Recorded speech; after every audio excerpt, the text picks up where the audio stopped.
Israa'iil ayaa lagu soo waramayaa inay qaaday weerar culus ay ku beegsatay xubno sarsare oo ka tirsan ururka Xamaas kuwaasi oo kulan siyaasadeed ku lahaa magaalada Dooxa ee caasimadda dalka Qatar.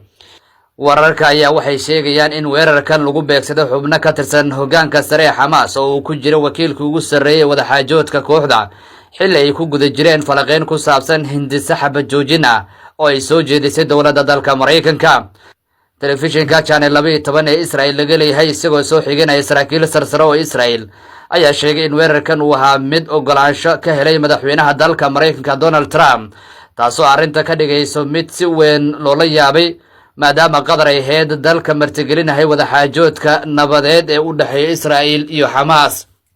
warbaahinta Reuters ayaa soo xigtay ila ka tirsan Xamaas oo sheegay in xubnaha ka qaybgalaya kulanka wadaxaajoodka ay ka badbaadeen weerarkan inkastoo la xaqiijiyay inuu jiro burbur xoogan iyo dad rayid ah oo ku dhaawacmay.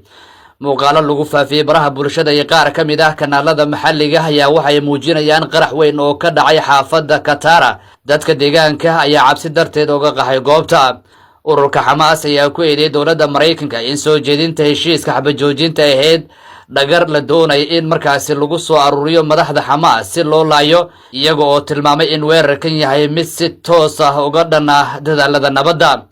goobjoogayaal ku sugan Dooxa ayaa sheegay in ay maqleen dhowr qarax oo isxigxigay gaar ahaan xaafadda Katara taasi oo caan ku ah dalxiiska iyo kulamada diblomaasiyadeed.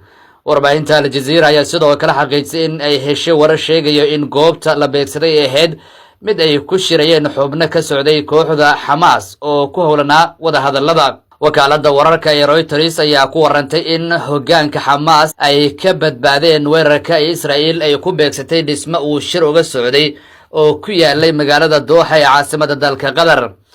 warbaahinta Israa'iil ayaa waxay ku warantay in ay beegsatay hoggaanka sare ee Xamaas oo horkacayay Khalid Mashal oo ahaa hoggaamiyihii hore ee siyaasadda Xamaas kana mid ahaa guddiga hoggaanka ee ku sugan Dooxa. Maxamed Ismaaciil Darwiish oo ahaa gudoomiyaha golaha shuurada Xamaas iyo ku-simiyaha gudoomiyaha guddiga siyaasadda. Khalid Al-Haya ku-xigeenka madaxa siyaasadda Xamaas. Zahir Jabarani madaxa waaxda maaliyadda Xamaas isla markaana qayb ka ah guddiga hoggaanka ku-meel gaarka iyo xubno kale oo ka tirsan xafiiska siyaasadda oo kala Xasan Badrani, Tahir Al-Nuni iyo sidoo kale Maus Abu Mazruuq.